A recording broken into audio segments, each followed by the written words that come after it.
Okay, well, let's open up our Bibles to the book of Revelation. Not sure where we're going to start yet today. We're going to begin a study of the millennium. And the only place in the Bible where that subject appears is in Revelation chapter 20. We began our study together a few weeks ago, and we talked about the fact that you cannot begin your study of the end times with the book of Revelation, which is highly symbolic, and everybody admits is one of the most difficult books to understand. So you don't start with Revelation and then try to make sense out of the rest of the Bible. Rather, it should be the other way around. We begin with the clearest and easiest passages, and then we let that clear teaching help us to interpret the complex symbolism of Revelation. So, that's what we've had to do, to begin with. My mic is cutting out again, I think. To begin with the clear teaching of the New Testament. So, this is the basic outline, the diagram that we've been working with, that when Jesus Christ returns, it is the end of the age, it's the last day, it's the day of resurrection, it's the day of judgment, which is followed then by the age to come, which is the eternal state, the new creation, the new heavens, and the new earth. We have looked at all the major passages in the New Testament dealing with the end times, and so now we must ask, how does the millennium of Revelation 20 fit into this picture? There are three basic views of the millennium. There is post-millennium, there is pre-millennium, and then there is a-millennium. And what's fascinating, and this is a bit of an oversimplification, but I'm doing this so that we can understand the basics. The three views of the millennium illustrate the three basic approaches to understanding the book of Revelation as a whole. And so we're going to look at the three major views and show how they govern one's understanding of the book of Revelation. So the first view is called the preterist view. And this is an interesting word. Let's see. Better get my glasses on.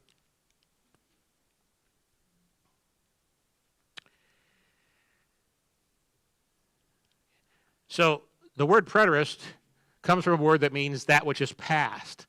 So there are people that say that the book of Revelation is mostly about the past.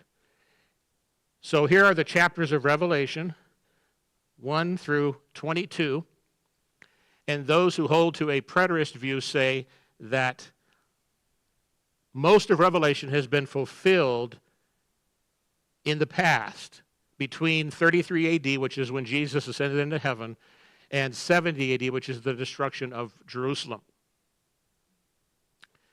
Okay. It is only when we get to Revelation 20, verse 10, through 22, the preterists would say, yes, that part of Revelation deals with the future, because it's going all the way to the end. But as far as the chapters prior to chapter 20, all of that has been fulfilled before 70 AD, and some preterists will extend it a little bit further to cover the God's judgment upon the Roman Empire. The second interpretation of Revelation is the futurist. As the name implies, most of Revelation has to do with the future. So that'd be the opposite of the preterist view.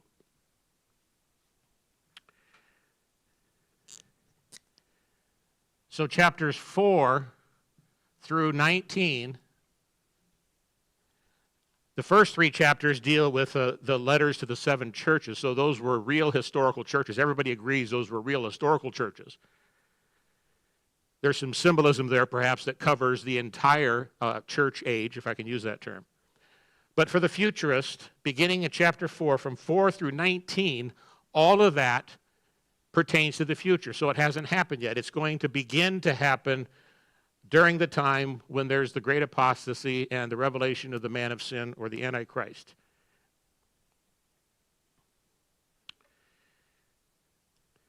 So, for example, Revelation talks about cataclysmic events like a third of the sea turning to blood, killing a third of the fish, and sinking a third of the ships. That's in Revelation chapter 8.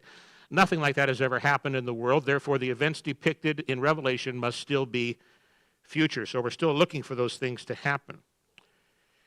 This is something very interesting. I didn't realize this. The futurist approach was first developed by the Jesuits, who used it to rebut the Protestant contention that the Pope was the Antichrist. So I never knew that about the futurist approach. Relatively new approach to Revelation developed by the Jesuits. Now, most futurists are pre-mill. I should probably find somewhere to write these terms, but pre-mill means before. The prefix pre means before. So most futurists are pre-mill. They believe that Christ is going to return before the 1,000-year period of time mentioned in Revelation 20. So they believe that Christ will come again, establish his kingdom on earth for 1,000 years, literally 1,000 years. This will be a golden age of peace, lasting until a final rebellion and then judgment day. So this is a key point of interpretation. Those who are pre-mill and those who are futurists, they believe that the chapters of Revelation follow each other chronologically. So in their view, the return of Christ, which is depicted at the end of chapter 19, is followed chronologically by the millennium of Revelation chapter 20. So that's why they are pre-mill. Revelation 19 comes first. It comes before chapter 20. And since chapter 20 follows chronologically after chapter 19, got some extra handouts here. Yes, thank you.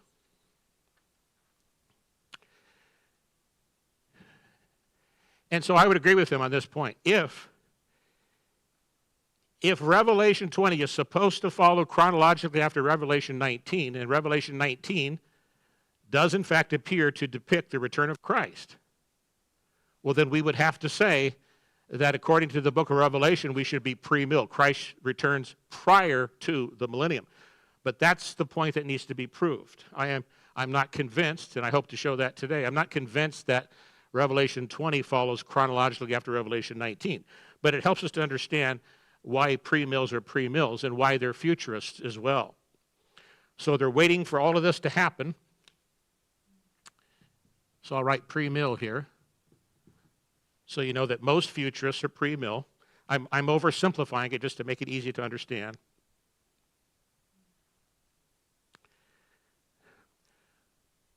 Most preterists are post-mill.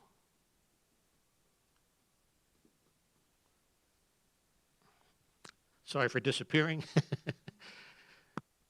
the rapture. Okay.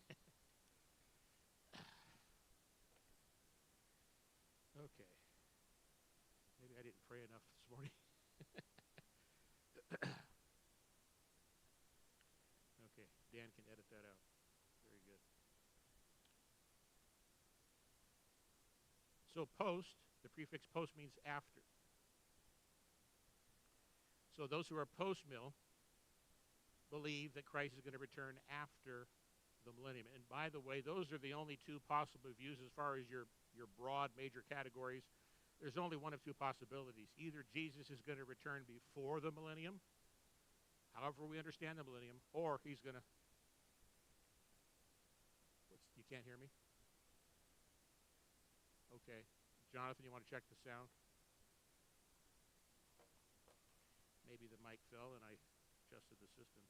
Oh, okay, here we go. How's that?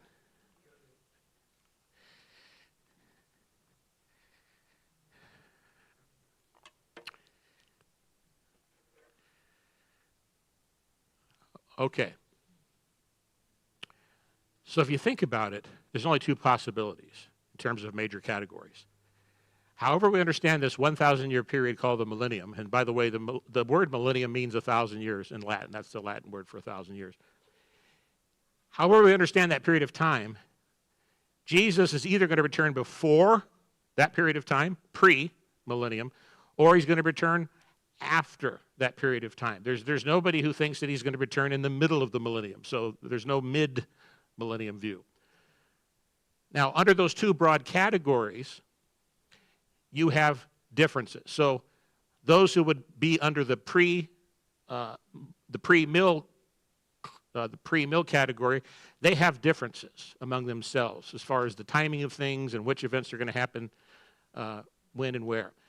And those who are post-mill, one of the views under the post-mill camp would be the amill. Now, I haven't described the panoramic view yet, and so we're going to do that. But I wanted to point out to you that most preterists are post-mill.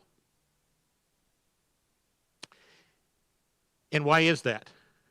Well, as I said, they believe that all of these things in Revelation have already been fulfilled, and so there's not going to be any final apostasy, there's not going to be any great tribulation, there's not going to be any antichrist, and so all of that's already been fulfilled.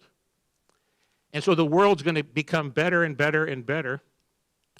Let me read to you from their own writings here. The entire world is going to be won for Christ through the gospel, resulting in a golden age prior to Christ's return. There will be no antichrist or great tribulation or final apostasy. The post-mill view tends to view the present age as smoothly transitioning into the coming age. So remember, this present age is also called the last days, and then the age to come is eternal life. Well, another thing about the preterist position, they believe the last days were the period between the ascension and 70 AD. So again, that's already been fulfilled. Things are going to get better and better and better, and there's going to be a golden age on earth. And that allows post-mills to actually interpret the number 1,000 literally, because there are some post-mills that believe that there will be a literal golden age of 1,000 years prior to the return of Christ. Okay, now let's look at the panoramic view. The panoramic view is an overview of the entire time period between the first and the second coming of Christ. So I'll write overview here.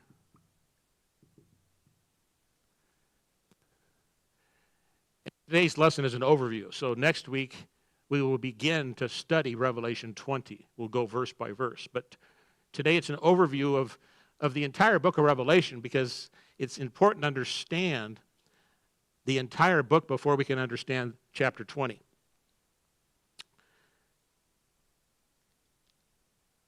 All right. So,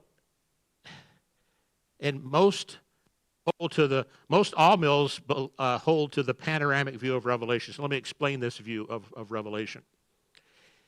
I've tried to duplicate as much as I can on the board for those who are watching. The handout that I've given today, I've tried to duplicate on the board. So there are 7 parallel sections in the book of Revelation. And there's 1 through 3, 4 through 7, 8 through 11, 12 through 14, 15 and 16, 17 through 19, and 20 through 22. These are often referred to as parallel cycles. So they cover the same time period from different perspectives, focusing on different things. So this time period is the same time period that's up here. So that's why it's called the panoramic view. It's an overview of all of history between Christ's ascension and his return. So these are the 3 major approaches to Revelation. It's mostly about the past, mostly about the future. And then the third view is it certainly starts in the past. It starts in 33 AD, and in some cases it goes before that, as we'll see in just a moment. And it shows us in one panoramic overview everything that's going to happen between Christ's first coming and his second coming. And most all mills belong in the panoramic camp. Now, I don't like that term "ah mill" because the prefix "ah" means no. So that's really an unfortunate term, "ah millennial." That means no millennium. Well, those of us who are "ah mill," and I would put myself in that camp, we believe that there's going to be a millennium. I like what one commentator suggested. He said this view should be called inaugurated millennium. The millennium has already been inaugurated, as we will see next week when we begin our study of Revelation 20. So I like that term, inaugurated millennium. The millennium has been inaugurated. When? When Christ ascended into heaven in 33 AD. That's when he took his place on the throne at God's right hand. That was the beginning of his messianic kingdom. Inaugurated millennium. And this would mean that the millennium is not an exact period of 1,000 years, but it's a symbolic description of this entire time period, of the entire messianic reign, however long that's going to last. And again, we're going to look in great detail at Revelation chapter 20. Sometimes the panoramic view can be seen in one chapter of the book of Revelation. For example, chapter 11. It begins with a prediction of the destruction of Jerusalem, 70 AD, and it ends with Judgment Day. Okay, now let me give you an analogy of the parallel cycles. Okay, if I were to ask my 7 children, because there's 7 sections in Revelation and I have 7 children, if I were to ask my 7 children to describe our family vacation, we went somewhere one summer, each of them would write an account of the same time period, but they would focus on different things. Some of them more or less would focus on what we did at the zoo. Some of them might focus on what we did at the water park. Some of them might skip the zoo altogether because they didn't like it. Some might focus on the elephants at the zoo or the lions and the tigers at the zoo. 7 different accounts of the same time period. They're all accurate. They're all focused on different things. So that's what we mean when we talk about these 7 parallel sections or 7 parallel cycles called the panoramic overview of the book of Revelation. Now, as far as the first section, the 7 churches, those were real historical churches. So the panoramic view does not believe that those 7 churches provide an overview of all of church history. However, the number 7 is the number of completion, and there were more than 7 churches in the first century. But these particular 7 are in the book of Revelation, and so I believe what we have there is a complete picture of all of the different kinds of things that every Christian church will ever face during this time period called the last days of this present age. So there's continuing application for those first 3 chapters of the book of Revelation, even though they were written to historical churches that no longer exist. The second major section of the book of Revelation is chapters 4 through 7. These describe the 7 seals. They begin with the 4 horsemen of the apocalypse, is what they're often referred to. And so when were these seals opened? I believe the Apostle John was there to see it happen. This was shortly after Jesus ascended into heaven, sometime prior to 70 AD. The Apostle John was there to see Jesus himself open the seven seals. And so he was given a panoramic view, I believe, of all church history during the time period called the last days. And so John did see the beginning of the Lord's judgment upon his covenant people Israel in 70 AD. But it goes beyond that. Let's turn to Revelation chapter 7. I'll show you this. Actually, Revelation 6.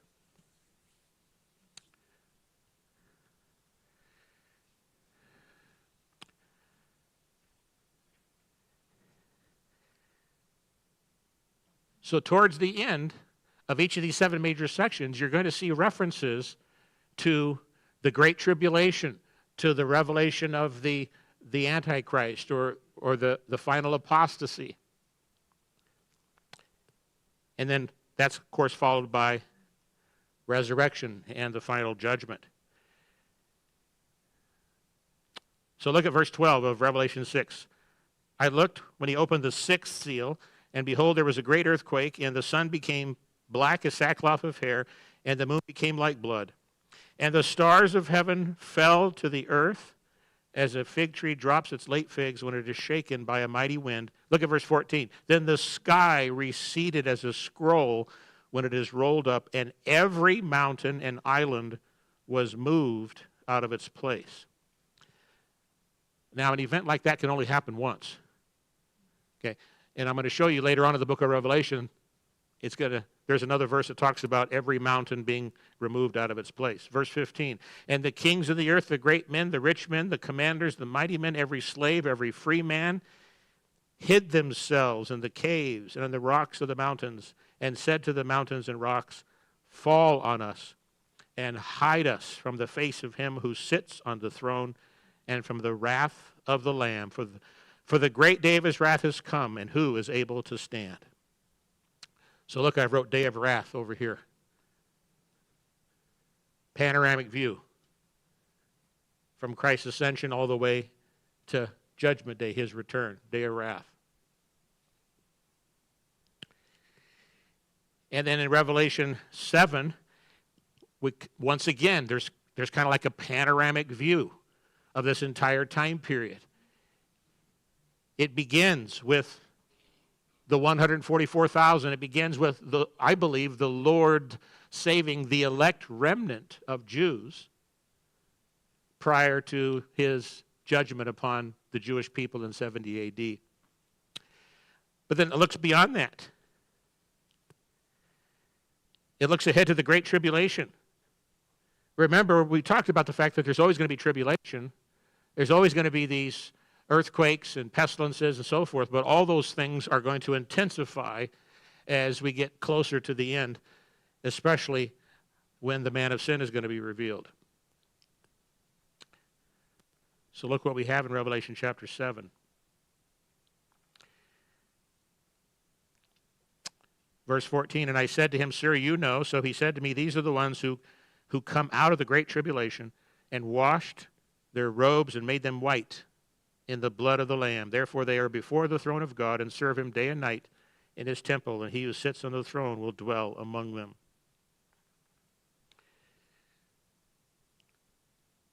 Okay, let's go to the third major section of Revelation, chapters 8 through 11. How do we know when one section ends, another begins? Well, it's pretty easy with these because you have 7 churches, 7 seals, and now 7 trumpets. And again, every interpreter has to decide, do the 7 trumpets follow chronologically the 7 seals? Interpreters have that choice. Some have made that choice. I would say both the preterists and the futurists would agree that the chapters in Revelation follow each other chronologically. However, I submit to you that what we have is a case of panoramic parallelism. The 7 trumpets are going to cover this same time period, but focus on something different.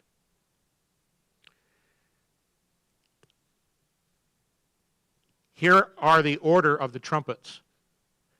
The first trumpet affects the earth. The second one affects the sea. The third, the rivers. The fourth, it's the people. The fifth is a plague. The sixth deals with affects the Euphrates River. And then that's followed by the final judgment.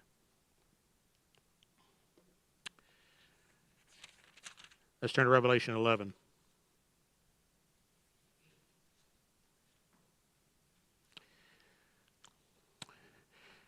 Remember, when Christ returns, Scripture uses the term the last trumpet. So trumpets are the announcements, if you will, of judgments.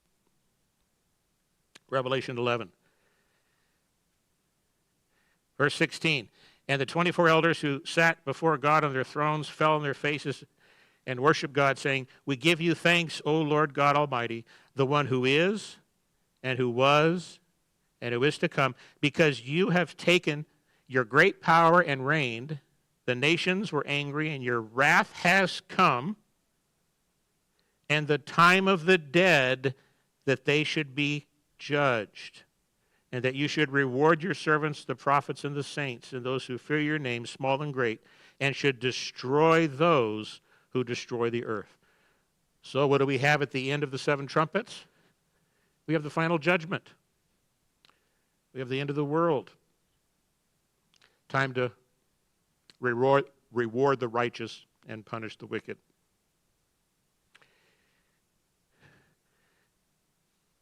Now look how Revelation 12 starts. It doesn't follow chronologically.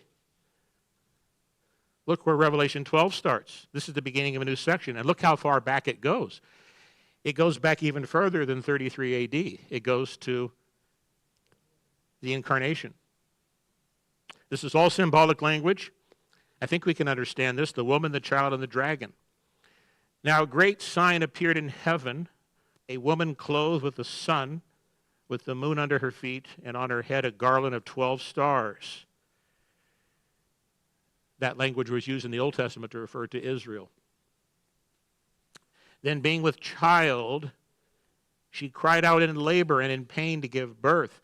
And another sign appeared in heaven. Behold, a great fiery red dragon having 7 heads and 10 horns and 7 diadems on his heads. His tail drew a third of the stars of heaven and threw them to the earth. And the dragon stood before the woman who was ready to give birth to devour her child as soon as it was born. Think Herod the Great, who murdered all the baby boys 2 years old and under in order to get at the baby Jesus. Verse 5, she bore a male child who was to rule all nations with a rod of iron. And her child was caught up to God and his throne. There's the ascension. Clear reference to the ascension. Verse 6, then the woman fled into the wilderness where she has a place prepared by God that they should feed her there 1,260 days. We're not going to look at those time figures at this point. We'll deal, again, in great detail later on when we look at Revelation 20. So clearly this is a parallel section. Revelation 12 begins with the first coming of Christ, and Revelation 13 is a revelation of the beast. We'll get to that in just a moment. But this section concludes with chapter 14. So let's turn there. I'll show you how it concludes. Revelation 14. Verse 17, then another angel came out of the temple which is in heaven, he also having a sharp sickle. And another angel came out from the altar who had the power over fire, and he cried with a loud cry to him who had the sharp sickle, saying, thrust in your sharp sickle and gather the clusters of the vine of the earth, for her grapes are fully ripe. So the angel thrust his sickle into the earth and gathered the vine of the earth and threw it into the great winepress of the wrath of God. Okay. I meant to start at verse 14. Do you remember from our study of the Olivet Discourse and actually from our first study, the overview of the entire end times. Remember the role of the angels at the return of Christ?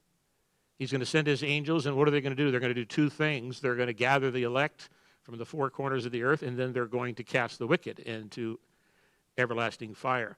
Well, that's what we have here at the end of Revelation 14. I meant to start at verse 14. 14:14.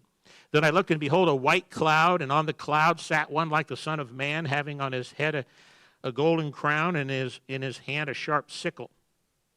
And another angel came out of the temple, crying with a loud voice to him who sat on the cloud, "Thrust in your sickle and reap, for the time has come for you to reap, for the harvest of the earth is ripe." So he who sat on the cloud thrust in his sickle on the earth, and the earth was reaped. Turn with me to Matthew 13. It's a clear reference back to what Jesus talked about in Matthew 13 with respect to the parable of the wheat and the tares. Revelation 13.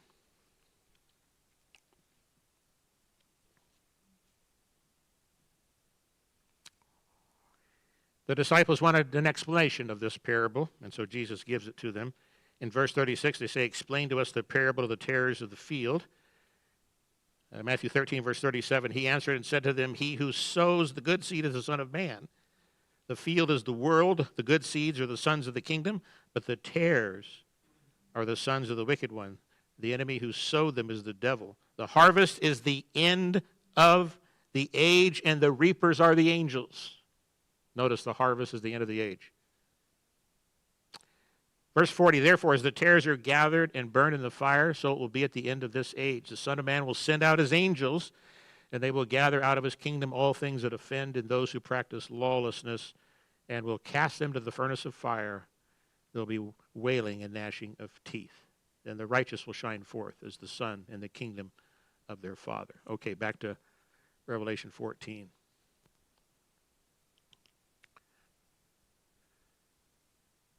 Now the beast is revealed in 13. We're going to come back to the beast later on, but I'm just showing you, first of all, the 7 parallel sections. So chapter 12 begins with the incarnation, and it ends with the harvest at the end of the age. Okay?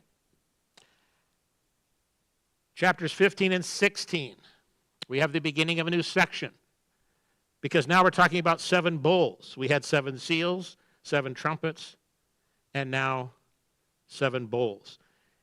And here is where the parallelism is very clear. It's indisputable. The 7 bowls correspond exactly with the 7 trumpets in terms of what they affect. The first of each affects the earth. The second of each affects the sea. The third of each affects the rivers. The fourth of each affects the people. Fifth, the plague. Sixth, the Euphrates River. And then it ends with Armageddon and the final judgment, just like the trumpets ended with the final judgment. Let me read to you what happened when the 7th bowl was poured out. Let's turn to Revelation 16, verse 20.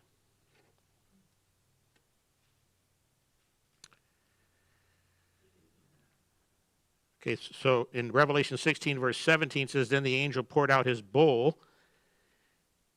And then verse 20, "Then every island fled away, and the mountains were not found." Well, we already read that at the end of the 7 seals. The 6th seal said that every island and every mountain was removed out of its place. An event like that can only happen once. So this has to be a parallel account. It's covering the same time period, but focusing on a different perspective. The other thing that's clear is that the judgments that are poured out in the 7 bowls are more intense than the ones poured out in the 7 trumpets. And that fits in with what we saw earlier, that as we move closer to the end, all these things will intensify. Okay, Revelation 17 through 19 is the 6th section of Revelation, the 6th parallel cycle. it focuses on God's judgment on Babylon.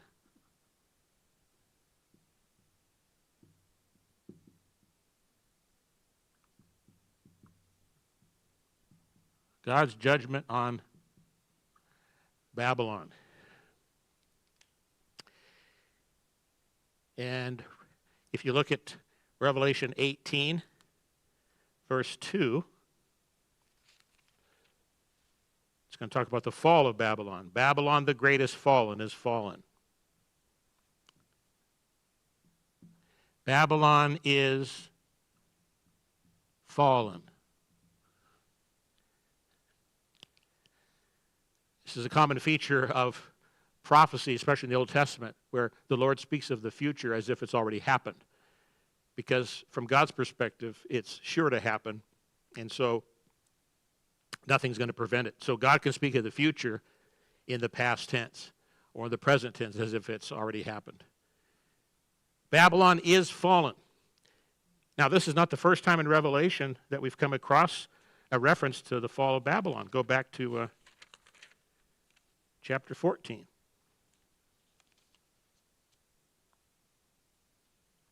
You can't have two falls of Babylon. Again, I'm just giving you some indication of the parallelism that goes on in this book. So look at Revelation 14. Let's see, where is it? Verse 8. And another angel followed, saying, Babylon is fallen, that great city, because she has made all nations drink of the wine of the wrath of her fornication. Babylon is fallen. Parallel. See, covering the same time period in each of these 7 parallel sections. All right, Revelation 20 through 22 is the last of 7 sections in the book of Revelation. So next week we will begin looking at Revelation 20 in great detail.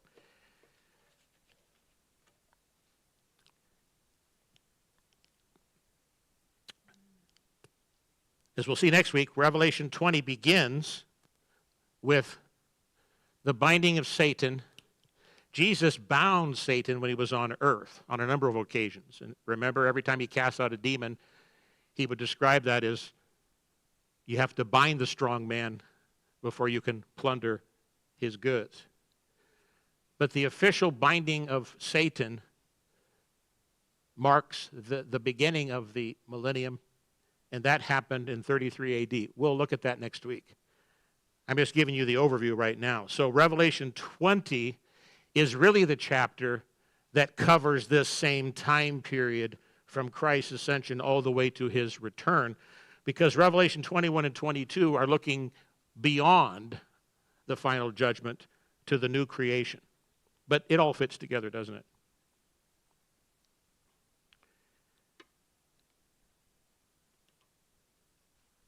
All right, I'm going to take a brief breather here. Are there any questions?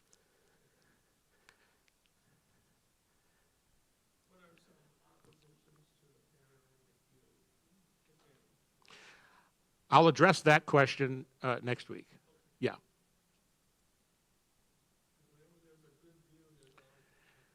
Well, again, these are the 3 major views. So those who would be against the panoramic view would either be in the preterist camp or in the futurist camp, okay?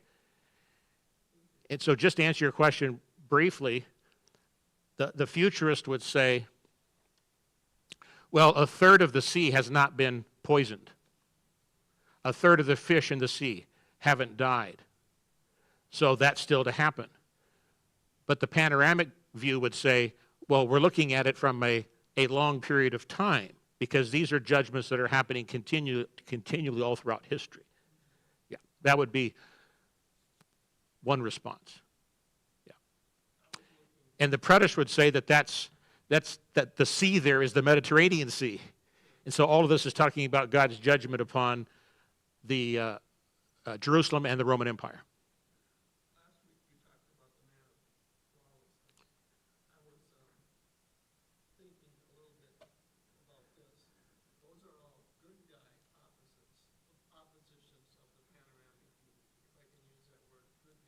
Yeah.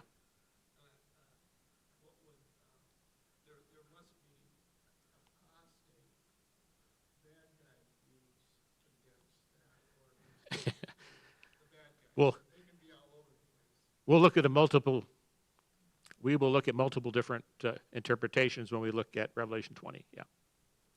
All right. Thank you. The one thing that convinces me of looking at Revelation in this way is because Revelation is filled with Old Testament symbolism. And the one feature about Old Testament prophecy is this panoramic overview of all of history. In fact, we have it in the book of Daniel. So if you want to turn your handout over,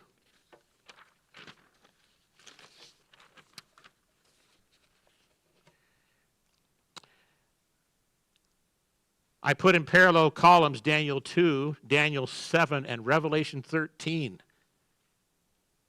And this really opened up to me, and I hope to show this to you. All commentators agree that that Daniel 2 and Daniel 7 are parallel accounts of the same four successive empires, beginning with Babylon, followed by Medo-Persia and the Greek Empire, followed by the Roman Empire. So look at that. Let's just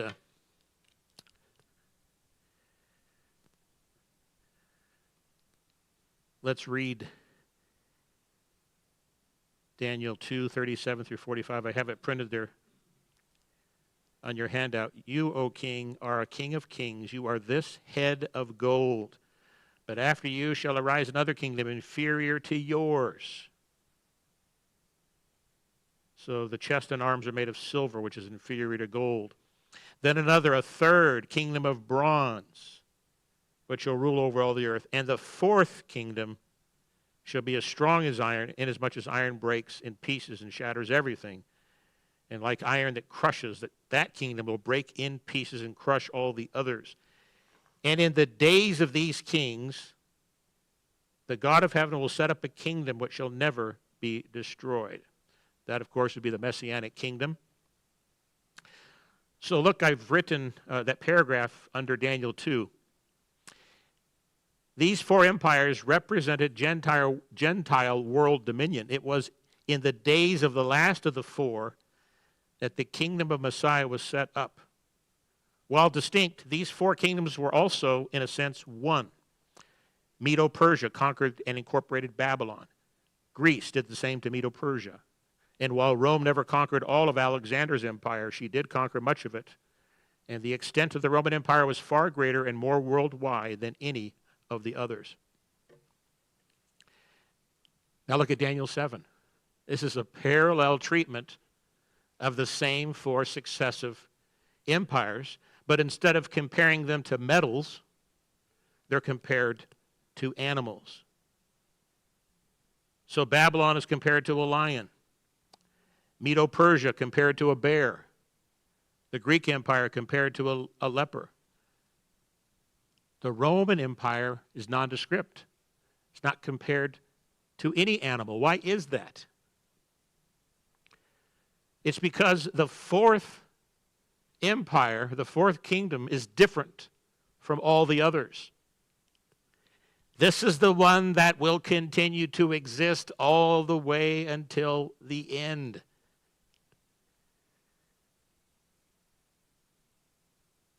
Even Daniel recognized something different about the fourth kingdom. So let's read Daniel 7, 23 through 26. And then I'll look at my words of explanation above them. It's a quote from E.J. Young and his commentary on Daniel. But look at Daniel 7, 23 through 26 on your handout. Daniel wanted to know more about the fourth beast, and so here's the answer from the angel. The fourth beast shall be a fourth kingdom on earth, which shall be different from all other kingdoms, and shall devour the whole earth, trample it, and break it in pieces. The 10 horns are 10 kings who shall arise from this kingdom, and another shall rise after them. He shall be different from the first ones, and shall subdue 3 kings. He shall speak pompous words against the Most High, shall persecute the saints of the Most High, and shall intend to change times and law. Then the saints shall be given into his hand for a time and times and half a time. But the court shall be seated, and they shall take away his dominion to consume and destroy it forever. That's the final judgment. Look at my word of explanation. This is taken from E.J. Young's commentary on Daniel. The fourth beast stands for the Roman Empire as it appeared at the birth of Christ and in the years subsequent. From the time of the destruction of the Roman Empire, there have been 10 kingdoms, which may truly be said to originate from the ancient Roman Empire. It may be said that modern Europe, in a very legitimate sense, has arisen from Rome. I don't know if you recall that series on church history we did with Dr. Robert Godfrey, but in the first lesson, it was very fascinating. He showed there were evidence in the late 1800s of still the existence of the Roman Empire and how that was recognized. Okay, the underlined portion there to continue. The little horn is said to arise out of the 10 horns. So the 11th horn comes up among the others, yet is after them. There will be a period when the kingdom of the little horn, particularly in the person of its king, the Antichrist, will hold dominion over all the earth. Thus, in one remarkable picture, here we go, here's the panoramic, the entire course of history is given from the appearance of the historical Roman Empire until the end of human government. So if you want to look up here on the board, Jesus was born when the Roman Empire ruled the world. So in the days of these kings, the God of heaven will set up his kingdom, and that actually happened. The Roman Empire continued to exist in a different form, represented by the 10 horns. It doesn't mean those 10 kingdoms had to exist at the same time. Again, this is the panoramic view.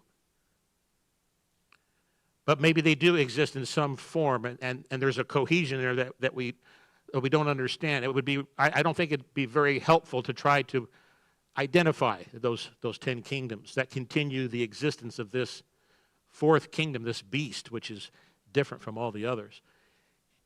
And then one little horn shall arise out of the 10 horns, and that would be the Antichrist, or the man of sin. And we saw that last week. The little horn fits the description of the man of sin in 2 Thessalonians chapter 2. Well, now look at Revelation 13 on your handout.